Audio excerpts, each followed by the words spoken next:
government. So there are ways to increase the tax revenues to the federal government that I think are appropriate, but it involves a lot of part of the fraction that's for this economy. The fact that the economy can muddle along at 2% growth is a great tribute to the strength and resilience of the American economy. With all the things we've got going on, all the uncertainties in place, whether it's taxes or regulation or anything else, I'm really pleased that the economy can just muddle along where it is right now. We got to get the federal government out of the way of the economy. We ought to put a tax scheme in place that's relatively long legs so that people can look at what their after-tax returns will be on investments and those kinds of things. Pick up an alphabet soup regulatory agency that's not overreaching right now, not going way further than what they need to. We will always have regulations. God started us off with 10. At least get a snicker from somebody. I snickered. There you go. That's going to be about as funny as I get to. So, but regulations will always have them. I mean, we want to breathe clean air, drink clean water, take care of the dirt and that kind of stuff. But the regulations ought to do what we need done with the minimum amount of impact. They ought to allow the folks who have to comply with those regulations to do so in a cost-effective and efficient manner. And then, this is a big heresy, but when they've served their purpose and outlived their usefulness, they should go away. And we're not doing anything like that. Every three-letter agency out there is going way beyond what we really want them to do, need them to do. And it's causing that uncertainty in the minds of business decision makers, the folks who decide to hire somebody, to say, just not this month. Just not this month. And every month they delay, that's a month that family who would have gotten that job is not as well off, that business isn't going the way it should. Here's a good example. I've got a friend in Odessa who puts in oil change places, quick code jobs. About 6 or 7 employees for each one. He said to me, he said, Mike, I've got 48 employees, and I have got 8 new locations that I have spotted. I've got the investment capital ready to go to build out those 8 locations, but I'm not doing any of them because I don't know what the Affordable Care Act will do to me from a health insurance benefits business. So I can make money with my current model, my current pricing schemes, and I can pay my employees. But if I have to provide full-blown health care the way that the Obamacare thing does, I'm not doing it. So, because what happens is there's a 50-employee cap, or safe harbor. If you're under 50 employees, then it doesn't apply to you. You get over 50, all of it applies to you. Well, that's an artificial thing to begin with. But nevertheless, the impact is that there's 40 to 50 jobs that haven't happened. There's 8 locations where the property taxes for that particular location, locale, or jurisdiction are not as high as they would have other, or property values are not as high as they would have other been. That's school taxes, and county taxes, and city taxes that aren't there because this is just undeveloped dirt. And that's an artificial restraint on this guy going to business.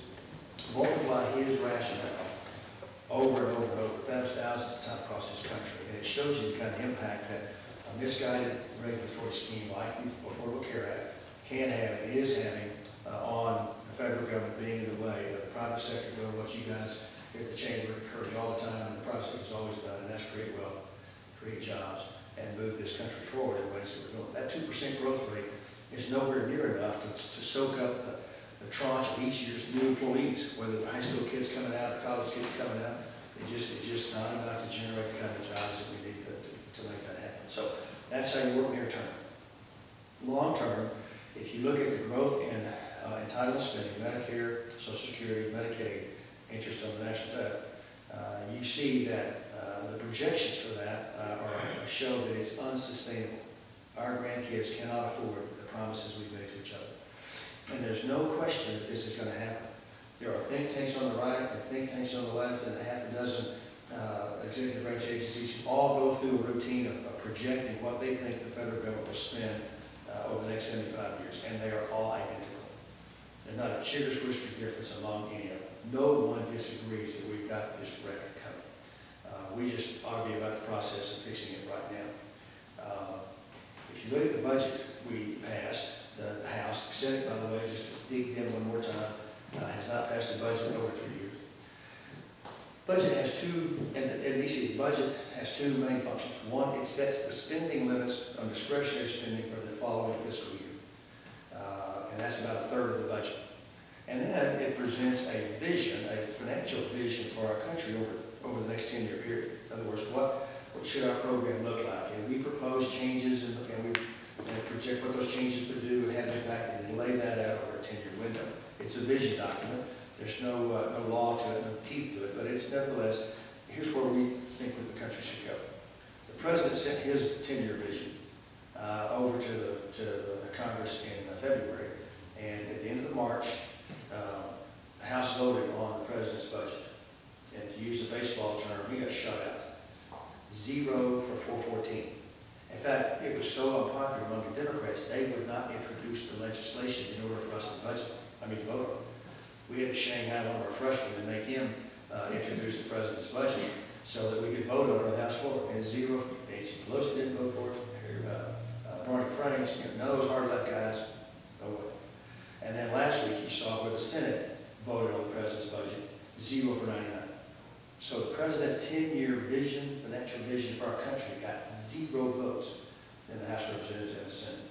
And that ought to tell you something about how out of touch this our current president really is. He ignores one of the big drivers in that coming financial rhetoric, and that's the growth in Medicare. And our budget, though, doesn't. So we were, there are those that call the Social Security and Medicare the third rail of politics. I never knew where that came from. It was from the trolley system or the electric train system where you have 2 rails that runs up and then the rail in the middle is electric. And it's electrified. You don't touch the third rail because we can't ignore the impact that Medicare and Social Security are going to have on the future. Now's the time to do it. The trustees of Medicare have told us that by 2024, there's a cash flow rate coming for Medicare. And anybody on benefits then will have a negative impact for that. Come on in, have a negative impact. So we got about a 12-year window to try to solve this. What our plan does is preserves a Medicare promise for everybody. What you heard when we passed our budget in March of this year, April of last year, is that Republicans are destroying Medicare as we know it. They're killing Medicare. Remember seeing the commercial where a guy who looks like Paul Ryan pushes his grandma off the cliff in a wheelchair? It is a scare tactic, and it's unworthy of the conversation. Shame on Art for trying to scare people like that, because nothing could be further from the truth. Here's what our plan does. For folks 55 and older, we made that promise, and we ought to keep that promise. You've conducted your financial affairs assuming that promise and that safety net would be in place, and we ought to keep it. And we can keep it, but we can only keep it if we renegotiate the Medicare promise for folks 54 and younger. If you're in that 54 and younger bracket, here's a hard truth, and there's no getting around it. You will, as a senior, pay a higher percentage of your own health care costs than your parents and grandparents did. And I get it's inequitable, it's unfair, it's intergenerational, I got it. But it's a fact. And the sooner we face up to it and deal with it, the better off we'll be. So what we say by facing up to it is this: if you're in that bracket, 54 and younger, when you get old enough to qualify for Medicare, your Medicare promise will be this.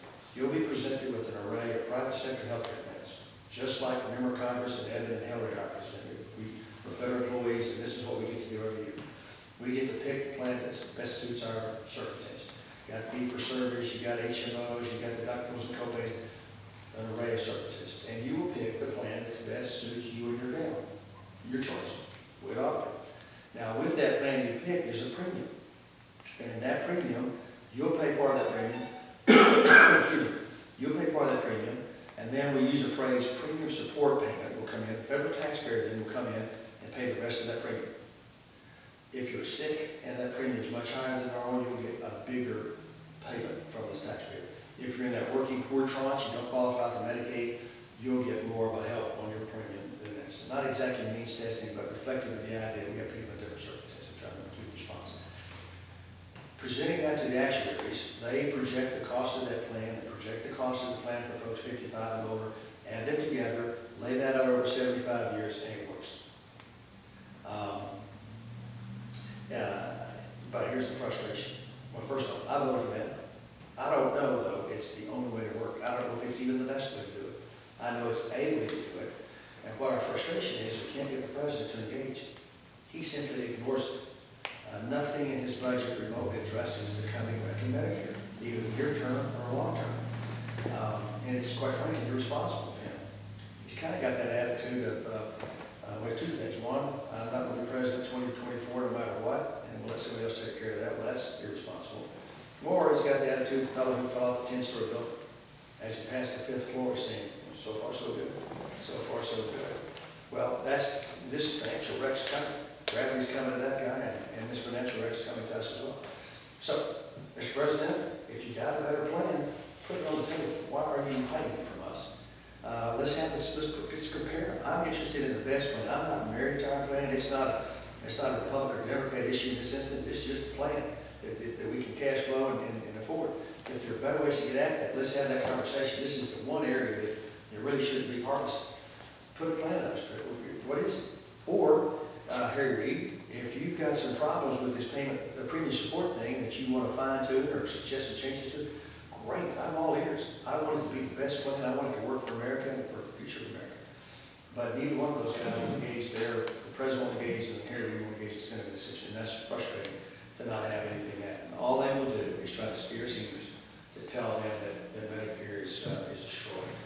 We keep the Medicare promise for everybody. Yes, it's the same for folks 55 and older. And yes, we renegotiate, and that's a hard word, we renegotiate the Medicare promise for folks 54 and younger.